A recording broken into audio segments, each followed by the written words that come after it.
Do you want to succeed in your catfish farming business this year? If yes, then this is a must-watch video for you, especially if you own or intend to set up a catfish hatchery. This highly informative video with the aquaculture expert, Mr. Willy Fleuren, promises to answer most of your questions about the management of African catfish broodstock. I am Dominic Kyodo, and I am delighted to be your anchor. Please do well to like this video and subscribe to our channel. Don't forget to hit the notification bell so YouTube can notify you as soon as another informative content is uploaded on this channel. You're welcome.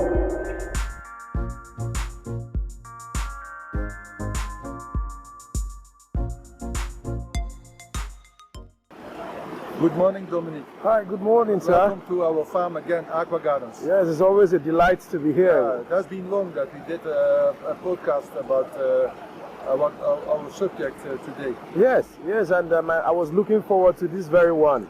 Okay, we are talking about broodstock management. Yeah, but I will show you some of my broodstocks. We have them in different ponds. Okay. I hope you can see, they will be fed in the morning, so I don't know. Okay, they're still coming. Okay. Can you see them? Yeah, I see them. It's interesting. Very big. Yeah, they're quite big. 4, 5, 6, 7 kilo.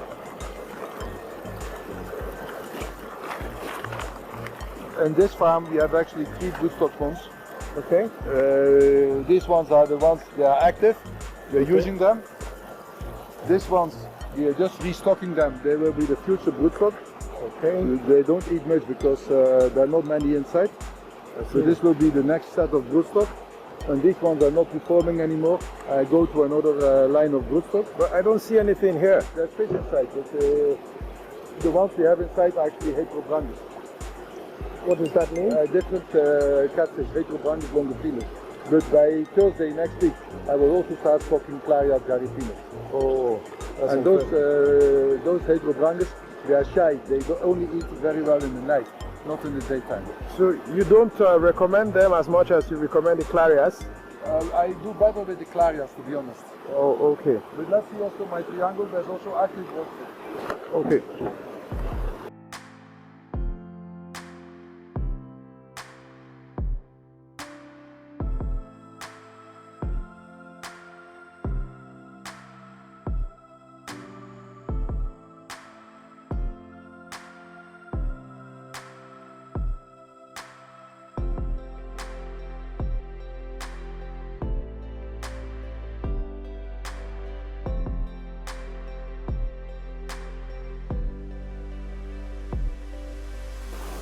This is also Clarias active broodstock.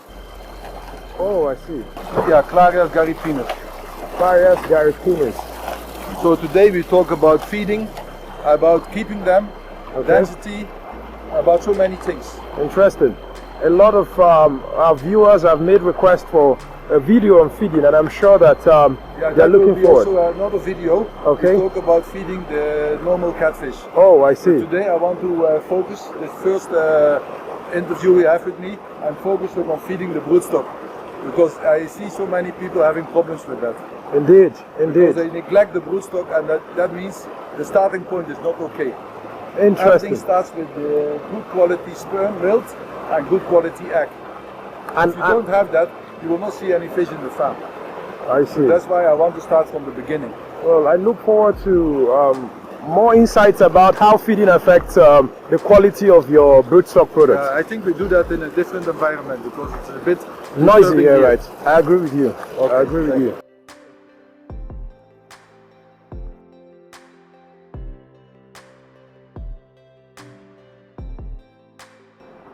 Good morning, Mr. Willy. Yeah, good morning, Dominic. Yeah, we're here once again, and it's a new year. Welcome to 2022. Yeah, thank you very much. And we also changed our environment today. Exactly. A little bit more luxury. Honestly, and by the way, you look very good in your long sleeve. I really love it. Okay, thank you. This one I even bought it came from Holland. I see. It's looking like a fish color. I don't know what it is. It is like a jungle color.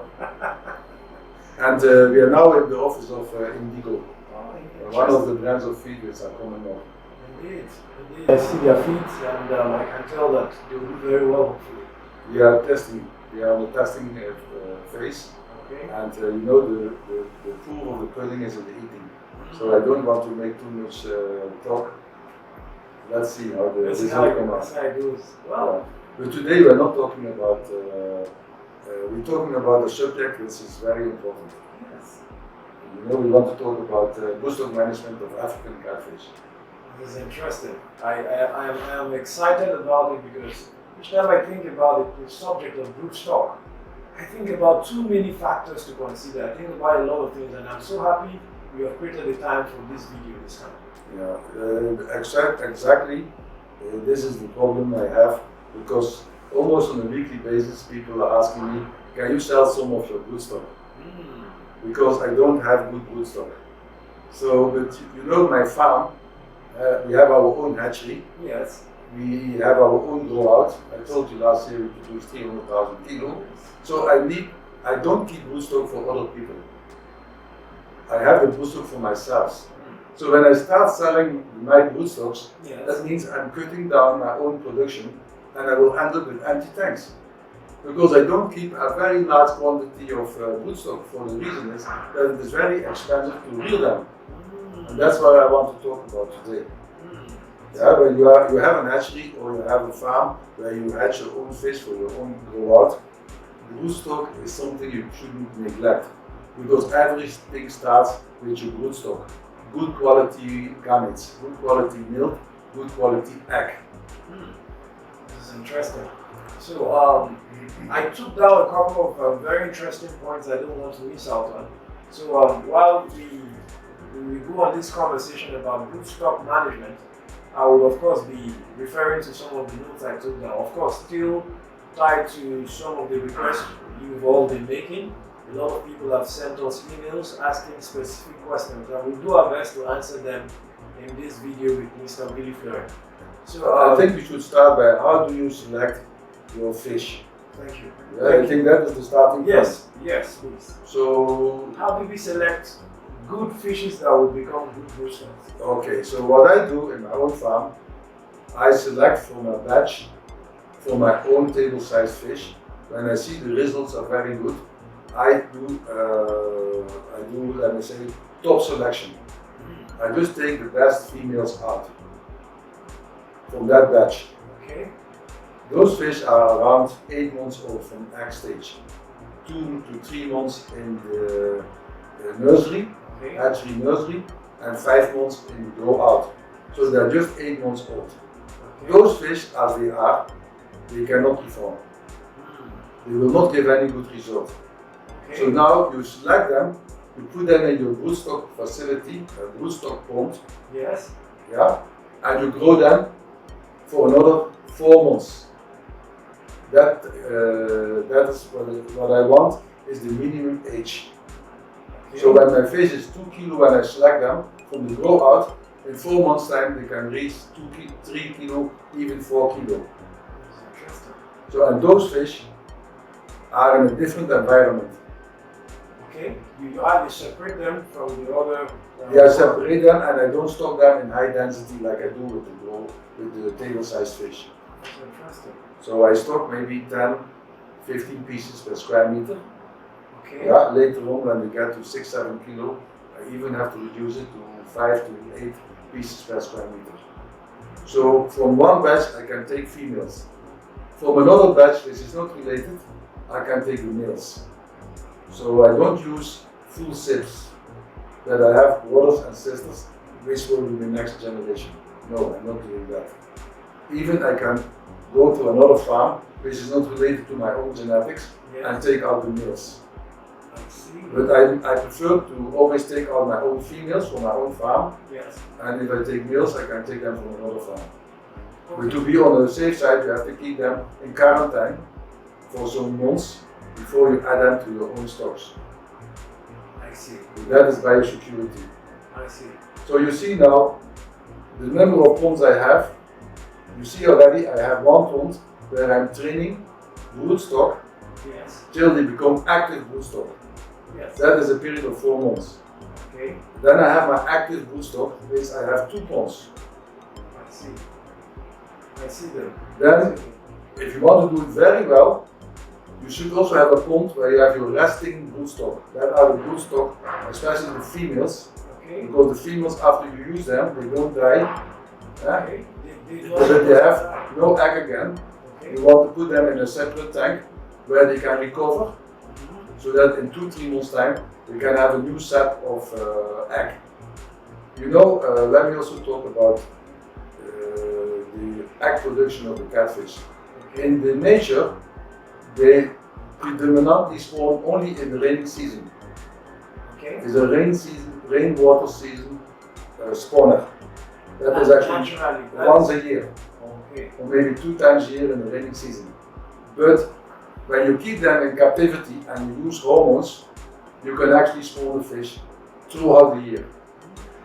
You stimulate them using some hormone. To stimulate and do the ovulation. But in nature, it will never happen in the dry season. But with the hormone, you can even stimulate them to give egg and ovulate the egg in the dry season. For example, I did a spawning 2-3 days ago with 2 females. One female didn't give the egg very well. The other female was fantastically good. But I saw a lot of white eggs. When I started stripping the egg, Yes. I saw white eggs. And that is typically something which you see in the dry season, because the eggs are in regression. No eggs are coming and going. Yes. Yes. So some eggs will be just disappearing out of the ovary, new eggs are coming in. And that stage of eggs are going is in the dry season more, you observe it more in the dry season than in the rainy season. So in general, in the rainy season, you will have better quality eggs. But it is not impossible. And then of course, we have also another problem in the dry season, that is the temperature. You know, it's Hamatan, Yes. and the temperature of the water is very low, and it doesn't help a good development of the embryo and the egg development in the embryo. But still, it's possible. Okay. I mean, just so I don't forget, ideally, how many times in a year can a female broodstock be made to, Give eggs. give eggs? Yes. If you give them good food, Yes. that is the next step I want to go to. Okay. Yeah? If you give them the good quality food Okay. in quantity and in quality, Okay. they can do at least 2 or 3 spawnings a year. But if you want to be sure that there is the same fish, you have to start giving the fish a chip, so that you know this fish I have used before and it gave me this result, and now I'm using it again. Yeah? I see. And then the males, are they supposed to die after every harvest? Not necessarily, but I have a surplus of males, and I decided to make it easy for myself. I'm sacrificing the males. So I kill the male to collect the sperm. Yeah? So that means in your population you will have more male than female, because the males, you use them and then they go for pepper soup. Yeah? But there's another thing. If the male quality is good, Yes. one male can do at least 2 or 3 females. I see. So I will tell you, 5 drops of good sperm Yes. can do 100 grams of egg. But most people are using too much, and that is not giving a better result. Because in the 1 drop of good sperm, there are 100,000 or even millions of sperm per ml. So let me talk about the problem we have with most farmers. Exactly. When they have the broodstock, they neglect them. They are sitting in a bad environment, they don't flush the water in time, they are in a high density, and on top of all, they are stressed up. Oh yeah. Then they don't give them good quality feeds. And that is the big problem they are always facing. And what does that mean? A broodstock catfish Yes. fed with a commercial diet, Yes. the eggs will never be good. Also, what you're saying is there are special diets for broodstock. Yes, we call them repro broodstock feeds, reproductive for reproduction. And those feeds are completely different from the commercial diets, but also completely different in price. And that is the problem. Most people, they think, we get away with it. I will get a good result, and I'm just using the lower brand foods. They say the only difference is that we will use 9 mm or 8 mm, yes. but it's not about the size of the feed. I can even give my broodstock 4 mm. It's what is inside that feed. So, what makes a broodstock feed to be a broodstock feed? First of all, the egg contains a lot of fat. So the fat has to come from the diet. Okay. But the fat is most of it is, they call it HUFAs, highly unsaturated fatty acids. Okay. And what do you find that? In fish oil. Not in soya oil. Not in chicken fat. Okay. Not in any other fat. It's in fish oil. Fish oil. And fish oil is very expensive. So the commercial diets, they are avoiding all those expensive oils. They use soya oil. Yeah? But soya oil cannot replace the fish oil because it's not the same things which are inside. Certainly. Then, to improve the egg quality, your feed should have higher levels of fish meal. Okay. So that the amino acid content is perfectly matching what the fish needs. Not fish meal analog, real fish meal. And that is also very expensive and hardly used in commercial diets. A good egg doesn't come from nowhere. It comes from a good quality feeding. I see. And the feed I'm using is expensive. And that's why I cannot start selling my broodstocks anyhow, and I cannot keep hundreds of broodstocks for somebody who wants to buy one fish because he wants to use it tomorrow. It makes a lot of sense to encourage the farmers to farm their own broodstocks instead of you having to wait for them and sell. Yeah, because if I sell them and I charge them 5,000–6,000 naira per kilo, they say that I'm a thief. Yeah, that you're charging them an outrageous price. Correct. So I saw you came up with some bags. Yes, I want to show you the things I am using for my broodstock. Oh, this is nice. This is really nice. You know, the only way you can avoid your broodstock to give expensive feed if you give them a lot of space in an earth pond where they can find their natural food. So like the frogs, little fishes, you know, those broodstocks naturally they also get everything what they need. But my broodstocks are kept in a concrete environment and there's nothing they can eat, only what I give them. I see. Yeah? I see. So what you're saying is the exception to having to provide all of these highly rich meals is to have broodstocks that grow in a natural environment. Maybe 1 or 2 pieces in a square meter, and in a large environment where there is enough natural food. I see. Like small tilapias, frogs, larvae of all kinds of insects. Okay. That will also give the fish a good quality. But you know, we don't have that space in my farm because I'm in a very, in the middle of town. I don't have that space. Yeah. So I have to get it from nature and give it to the fish in my concrete ponds. Look at that. First of all, the majority is a feed from scrapping. It's called repro. Okay. It's designed for catfish to use it. Can you raise it up so that I can raise it up. yes, so we can. So this is called repro from scratting. Okay. It's I think one bag is at the moment 15 kilos, going for 25,000 naira. And a normal commercial feed, a good quality commercial feed is 9,000 naira. So this is almost 3 times more expensive. Because it has high levels of the good quality fatty, high fish oil. Okay. It has good quality fish meal. Okay. It has also higher concentration of vitamins and there's pigments inside.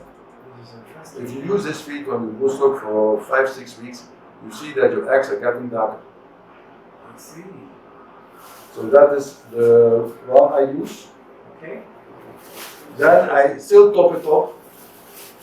Oh. With we call them the little fishes. We call them in Nigeria meats. Okay. Yeah. This actually per kilo is almost the same price as this one. This one. So this is actually fish meal with everything inside. Interesting. Also fish oil, even the content in the stomach. Yes. These are algae. These are pelagic fishes. They are eating algae, which is also very healthy, very good for vitamins. The fish are eating it because they eat the whole fish. They also eat the intestines and the content of the intestines. Yeah. So in the morning, then I have something else. Okay. Before It's looking like crayfish. this is crayfish. It's coming from the sea or from the estuaries, Okay. like in Aqua Imon. Wait, let me because I don't want to I don't understand. stay in the place.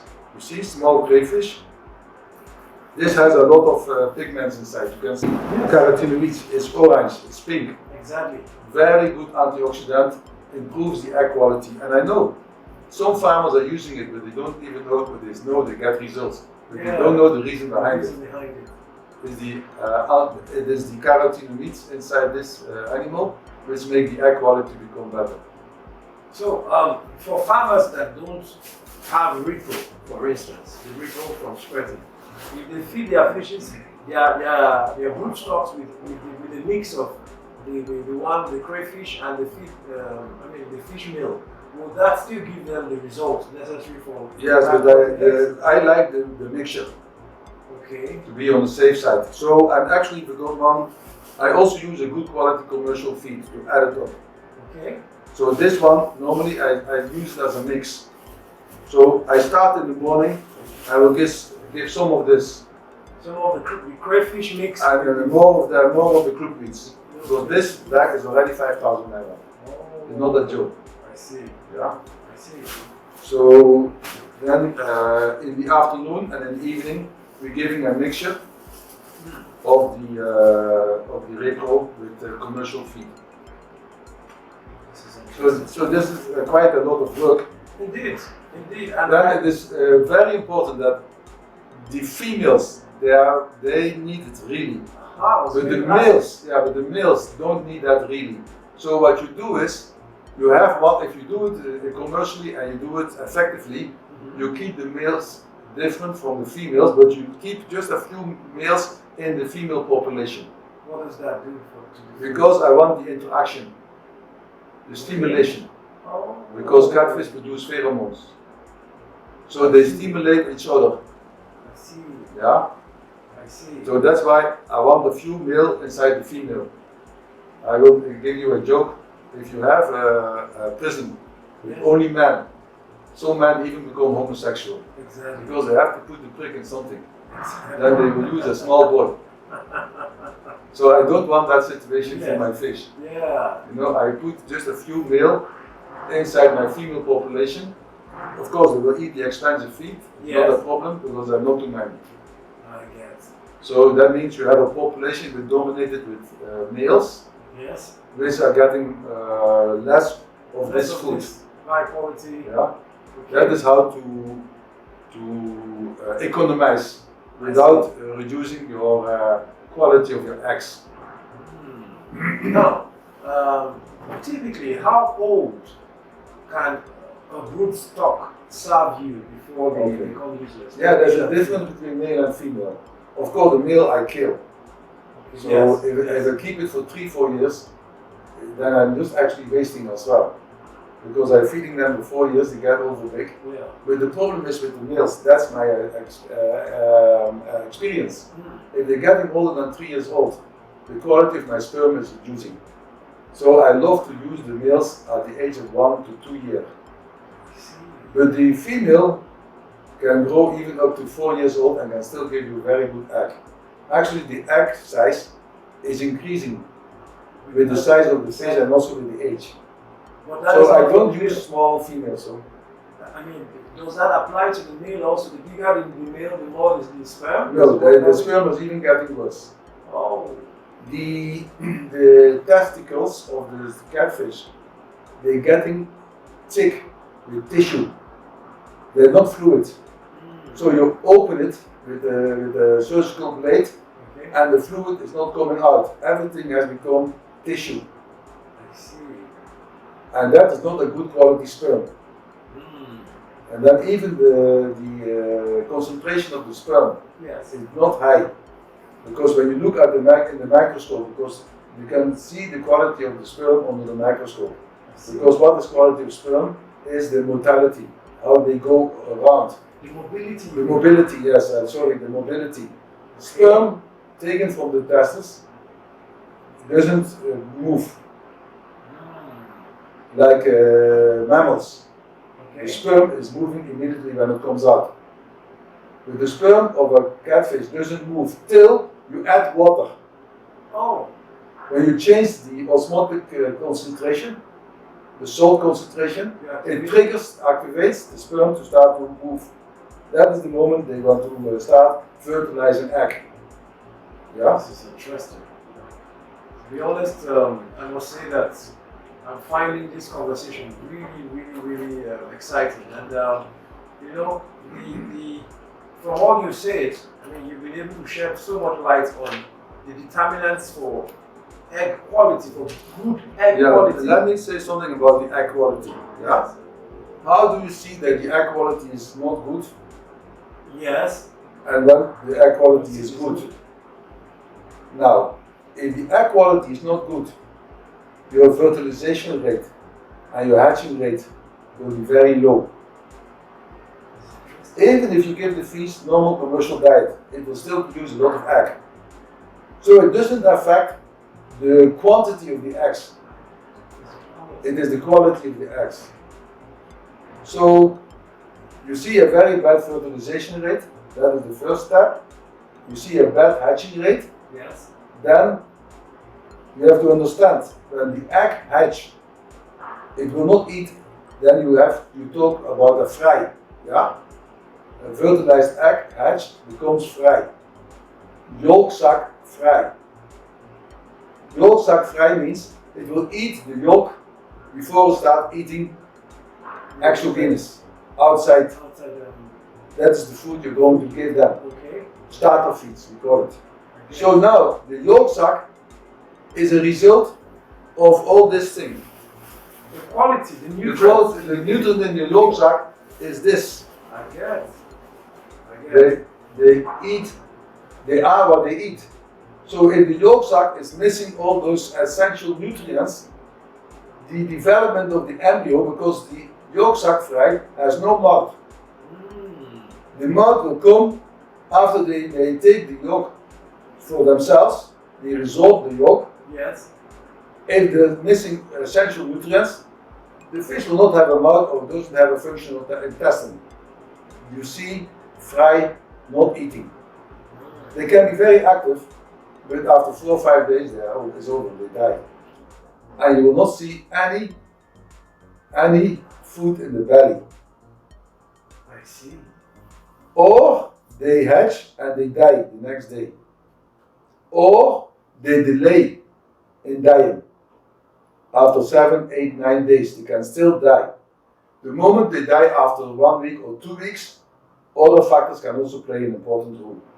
Yes. Water quality and management.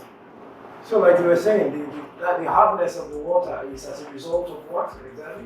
Hardness is a result of calcium and magnesium ions. Okay. And if it is on a high level, it can immediately have an impact on the egg because it has precipitates and can clog the membrane of the egg, so there will not be much oxygen. But later, in a later stage also, it can have a deteriorated effect because water with a high level of calcium and magnesium most of the time is also very polluted with bacteria. Iron is also toxic. High levels of iron also precipitates in the water can also block the sensitive membrane. So when fish egg quality is bad and they start dying in 2 weeks, can also be a part of its management and water quality. Okay. Now, but to be honest, I have done spawnings in hard water, they were successful. If the egg quality is very, very okay, even in hard water you get results. Okay. What would be your advice for for people, I'm saying this for the benefit of our viewers that have asked questions. I mean, I want Mr. Willy now to react to some of those questions I've received from you people. Now, for people in parts of the country, like, I mean, I'm talking about Nigeria now, in areas where gas flaring and all of that happens, like in the south of Nigeria, that are complaining about their I mean, having lots of issues with spawning and not being able to get good results from the spawning. What would be your advice to them? Would you say they should stop? Or Yeah, if the water quality is very bad, then they should consider not to do hatching. Okay. They can consider, because that's less sensitive, to do grow out. With my experience, when you use water treatments, to keep the water treatment in a good, efficient and successful order, Okay. it costs a lot of money. Indeed. So, of course, one borehole is not the other borehole. Yes. You have boreholes in different depths. So, but if the water is containing a lot of iron, and you use a machine to take the iron out, I find it very difficult to take it out to the level you want to take it out. It's a very costly process, and it will not give you, and after some time, the maintenance is not there, and all goes back to what it was before, and you will not get any results. So, before you start investing in an hatchery, Okay. the water quality has to be tested. And if the water quality is really not okay, I prefer not to start. Because you are always fighting. You know, it's like you go with your boat against the current. You know, when you go on a river, you go with the current. Yes. You don't go against the current. I get. So better is to do something else. That's interesting. Because the people who have success, they always have a combination of good broodstock management in combination with good quality water. I see. I see. And those people, they get it right. To get the results right. Yeah. So no matter how well you might do your part when it comes to feeding the broodstock right, if the water quality is not good, It will not give you the optimal results. You will get some results, and sometimes the result is better than another time, but you're always fighting against. It's like you go on the river and you're going against the current. It's a continuous struggle. so I must say that this has been very enlightening, and you'll agree with me that Mr. Willy has done justice to this topic. But of course, just like we always say, we look forward to getting your comments in the comment section. If you have more questions about this topic as it pertains to challenges you may be facing on your farm, we look forward to getting it, and be sure that Mr. Willy would have answers to all of those questions. And I don't know if you have any final words for maybe those people out there who probably believe that they could go with the local meal they created for feeding their broodstock. Would you have any advice for them if they could probably also try the reason for repro? What advantage does a repro feed give to them that they may not be able to get from their local feed? Do you have anything to say to that? The local feed, if it doesn't contain the fish oil, the high levels of vitamin C and E, and also those pigments, Yes. the carotenoids, then that feed will not be optimal. Yeah? But I know there are some places where they have a lot of earth ponds, Yes. spacious earth ponds. Yes. You can keep the fish over there, then it will be less sensitive on the feed because they also get some natural feed. Yeah? Those guys also get results. I see. But in Abuja, we don't have that space. Yes. I keep my fish in a concrete environment, and I keep them with at least 5 pieces per square meter. So what I'm giving them is what they're eating. They don't eat anything else. So I have to give all those expensive things. I see. And you still make, of course. But I want today, the most important thing is for people, I emphasize that your farm, either you're a hatchery or you have an hatchery and you don't go out. Everything starts with broodstock. And I know so many people take it for granted. The broodstock is just there. They don't take it as a priority number one. Today, I hope I make that message very clear. Broodstock is priority number one. Take care of those fish because it's your starting point. Thank you very much. Thank you so much, Mr. Willy. and we look forward to more exciting and educational messages from you, especially in this new year. And we look forward to you guys also getting on board, asking questions, interacting with us. We're always happy to be here to give you good quality videos on catfish farming, tilapia farming, in fact, the aquaculture industry as a whole. Thank you so much, and do have a wonderful new year. Okay, Thank you.